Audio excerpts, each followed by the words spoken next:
Hello. Hello there, is that Bizzi? Yes, it is. Hi Bizzi, how you doing? It's DJ Gloss here from Sound Fusion Radio. Oh, yes, thank you for calling. I was told to expect your call. Okay, well, I thought I'd start with, basically with The Voice and ask you a little bit about what happened there and what's happened there and so on. Okay, so basically, in terms of The Voice, it was my children that filled up the form for me. I've never done anything like that in my life, never auditioned for nothing, not even a school play, so I was quite reluctant, but then I realised, I said to myself, if I'm telling my children to follow their dreams, I obviously have to follow mine. So I accepted the application and I went through with it. Also, you have to remember, for the first time in the history of The Voice, there was 2 brothers that auditioned. So it was a very surreal moment because I'm driving down the motorway and my brother phoned me and said, I've done it. I said, you've done what? He said, I've applied for The Voice as well. I said, wow, wouldn't it be ironic if we both got through? And so that's how it initially started. Well, that's all good. So what is the situation with it now? Where have things sort of got to? Well, it's been a very incredible, intense, and a roller coaster year. Obviously, The Voice ended in April, and I don't know if people are aware that when you apply for The Voice, you have a few months grace. So I couldn't do anything until July in terms of releasing anything. So what I've done from July and October, I was very focused recording an album. I've done some fantastic shows. For instance, I've been performed at the Manchester United Player of the Year Awards. I've performed at the Savoy. I've performed at the Ritz. But in this time, I was very focused and putting all my energy and my time into recording, releasing an album. So I basically, cut a long story short, I released my album on the 17th of November, which I'm extremely happy with. Yes. I've got some of the best musicians in the country. I've got 4 songs from the program, 3 other covers of my favourite covers, and 3 original tracks and a gospel track. Yeah. And it's a fabulous album. I've had a listen to it, Bizzi, and we've actually played one of your tunes on air already since receiving it. So yeah, thank you very much for your support. Thank you very much. Appreciate that. No problem at all. We love to support people like yourself, and that's for sure. I wanted to ask you a little bit more about sort of the beginnings of music with you, sort of going right the way back to when you first sort of realised that you wanted to sing and that you might want to make a career out of it. Okay, for me, I must have come out the womb singing, because cut a long story short, I'm the youngest of 5. My parents are Pentecostal ministers. Mm-hmm. So a lot of kids have grew up with PlayStation and Xbox and so forth. I grew up with musicians, instruments around me. Yes. So we had drums, we had piano, we had guitar, and because I was the youngest of 5, we were the church musicians. So at a very young age, I started singing, playing drums, playing organ, playing the keyboard, playing the guitars, and then we formed a group called the Dixons. And then after a while, you get popular in the church settings. We got asked to do gigs in London and Birmingham and Manchester. So from the age of 4 or 5 until the age of about 16, 17, I was performing up and down the country in the gospel group called the Dixons. Then I went to America for a while. Then I came back and joined a group in the 90s, which I'm sure a lot of people remember, called Rhythm and Bass. Yes. We went to the States with it for a while. Then I came back and released a couple of singles on my own label, a single called Ain't No Doubt, which is a ballad. And then I got signed to EMI in the late 90s and released a song called Bizzi's Party, which is still very popular on the underground scene. And then I kind of like had children. Sometimes when I was on a major label, it didn't pan out as much the way I wanted it to, and I had to kind of like lick my wounds. I took some time out from the industry. I had a couple of kids, and I kind of like was content because I do a lot of teaching. I'm very instrumental in my community where I'm from, Leicester. I do a lot of teaching. I go into the schools and colleges and I teach music production, vocal training and so forth. Wonderful. And I was kind of content doing that, just basically passing on the knowledge that I've accumulated over the years from the travelling. I've toured America, I've toured Europe, I've done many things, but I just wanted to basically pass the baton on to the younger generation. So that's where I was until the Voice scenario came up. And it has been a really whirlwind year. It's opened many doors for me. I've received some awards over here, and it's just been a very surreal year. Wonderful. Well, that's just absolutely brilliant, Bizzi, and it's really nice to hear that. So, casting your mind back to when you were in your teens, I mean, who were your favourite artists? Who did you sort of play? Who were the records that you were buying? When I was a kid, I had a very strict upbringing. Again, my parents didn't allow me to, and all my brothers or sisters, to listen to anything that wasn't gospel. Oh, I understand. So every now and again, we used to hear a Stevie Wonder. I was like, wow. We used to hear a Marvin Gaye. I'm like, wow. So then my brother is older than me, so he used to play some 80s soul. So then I got introduced to the Shalimar, the Earth, Wind and Fire. I'm like, yeah, I really could feel that.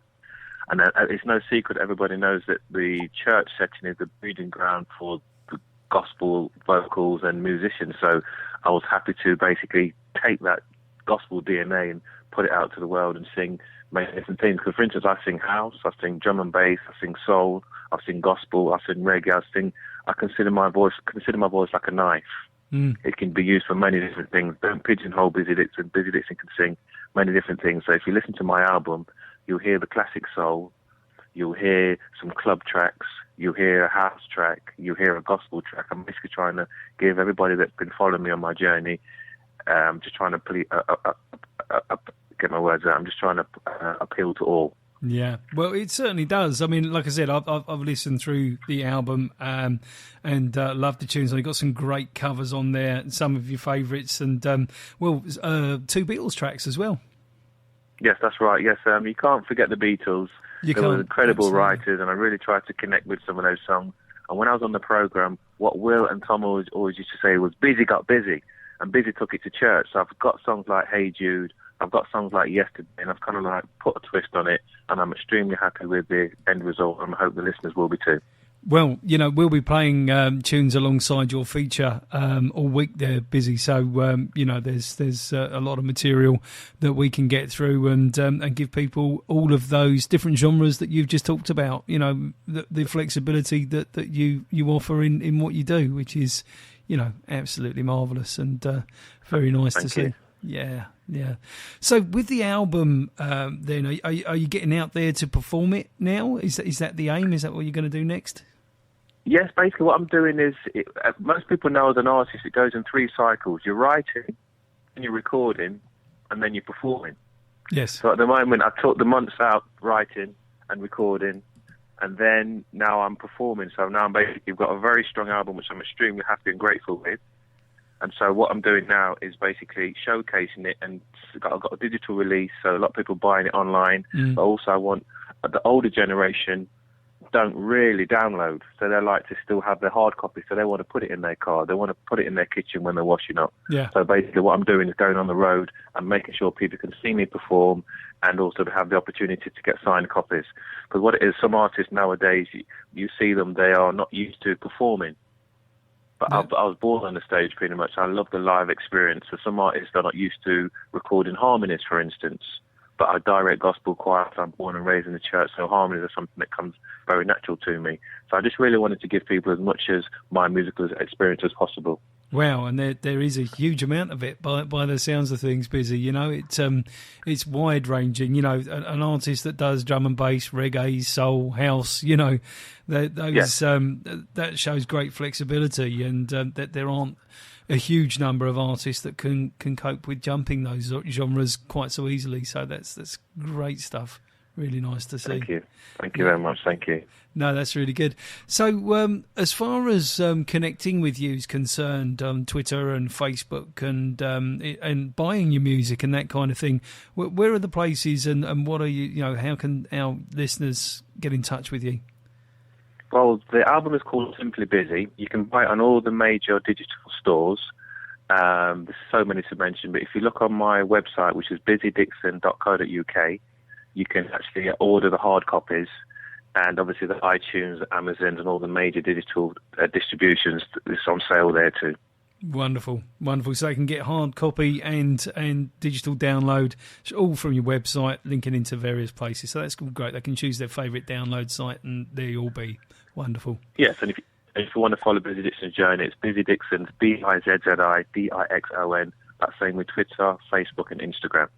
Marvellous. That's absolutely brilliant, Bizzi. Thank you very much for that. So I'm guessing by what's on your album and by what you've said that major inspiration for you is sort of Stevie Wonder, that kind of thing. Most definitely. Yeah. Anyone else you can add? Don't You Have to Wait. Yeah. A lot of gospel artists, those that are into gospel, they will be aware of the Winans and the Commissions. Yeah. And there's so many to mention. But if you're talking about R&B and soul, the greats, the Marvin Gaye, the Otis Redding, those artists go on stage and they give 120%. Doesn't matter if there's one person there or 1,000. And I took a leaf out of their book, and I really do like to give it all. So anybody out there gets an opportunity to see Bizzi Dixon in concert or on stage, please come and witness it, because I give 120% every time. That sounds great, Bizzi. So any trips to London? Any gigs lined up, sort of in the London area? Yes, we're just planning a tour at the moment for early next year. But I do quite a lot of private events. I'm in London on Saturday, but I can't really say where because it's a private function. Yeah, understood. Yeah, but I've got, again, if you can follow me on Twitter or on Facebook, you'll see my performances, and I do tend to say where I'm performing next. That's great. Absolutely wonderful. Just, so that people can touch with you and, and come and see you. That's wonderful. Brilliant. We need each other. Artists need stations and presenters. We need each other. Well, so thank you for support. That's right, because we don't have anything to play without you guys, and it's great for you to get out there via our media. So so it works both ways, very much so. Definitely. Yeah. Definitely. So the future, what's happening there with Bizzi Dixon in the future then? So what I'm basically doing over here, I'm setting up an academy in Leicester for the young people that I work with. That's in 2015. And what I'm doing is still recording. I'm going to do another album, but at the moment I'm just showcasing this album. If you listen to the songs and the direction of the album, it's timeless. So I can pretty much showcase this album for a number of years if I wanted to. I've picked some great songs that won't sound stale in 2-3 years' time. But basically what I'm doing is staying focused, keeping focused and keeping straight, and just basically giving people what they need is classic quality music. Sounds absolutely brilliant, and a good policy, a very good policy indeed. So on the album, and I know you shouldn't really ask an artist this, but is there a favourite song for you on your album? One you just love to perform? The album is a journey, and the first track, "Business Party," was the song that gave me my most success, if I'm being honest, because a lot of people know me from that track. It was released in 1998 and it's still played now, the original version. And I've got 11 tracks on there. So the first track to the 11th track, which is a gospel track, that album wouldn't be complete for me if there wasn't a gospel track. And I've dedicated that track to my parents. Those that have bought the hard copy will see that I explained why I do the Bizzi Praise. I do the Bizzi Praise because I give thanks to God, because that's where I learned everything in church. And also 3 years ago, I lost my father, my biological father. Nice. And I'm just putting the fingers in the sky saying, I hope you're watching, Dad. I hope I made you proud. Wow, that's really lovely. That's a really lovely sentiment there, Bizzi. And yeah. So a lot of people ask me, what's the Bizzi Praise? Why'd you do that? And that's the answer. Well, there you go. It's a lovely thing to do, and I'm sure that you've more than made him proud. I really am. That's wonderful. Thank you for that. That means a lot. Thank you. No problem at all. It's absolutely the way that it is. Is there anything that you'd like to say to our listeners, your fans out there in Radio Land, that anything at all, anything you can think of? I'd like to say a big thank you to everybody that's listening.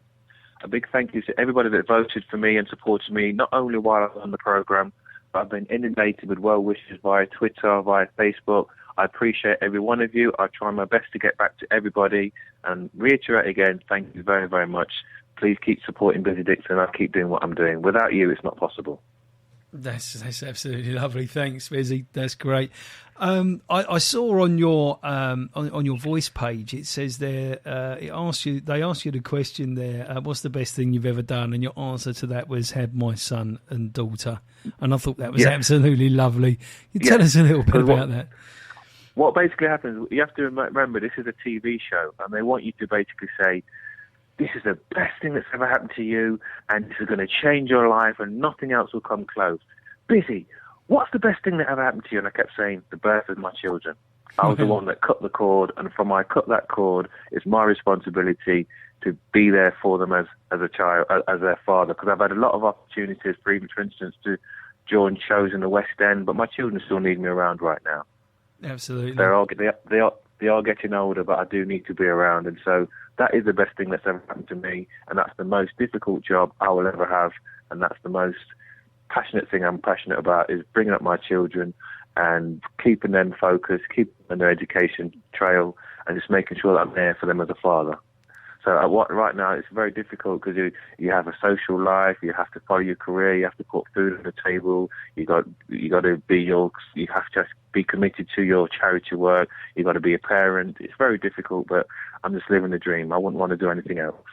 That's absolutely lovely. Absolutely wonderful. Thank you for sharing that, and very personal too. And we do appreciate you sharing that. And your description of your personality was chilled out. Now I know exactly what you mean by that. Don't really get fazed, don't really get flustered. While I was on this show, some of the younger guys was climbing the walls and with anxiety. I was the voice of reason saying, just calm down. It is what it is. Don't overanalyze. It is what it is. Just go through it and enjoy it, because in 6 months' time, it's all going to be over, and you need to take something from the experience. So I am a really chilled out guy. Off stage, I give quite a lot of energy. Off stage, I'm a really quiet and reserved person. Well, they're very wise words to the younger performers there on The Voice, and a very good attitude, and I think that stands you in very good stead, and very, very commendable. Thank you.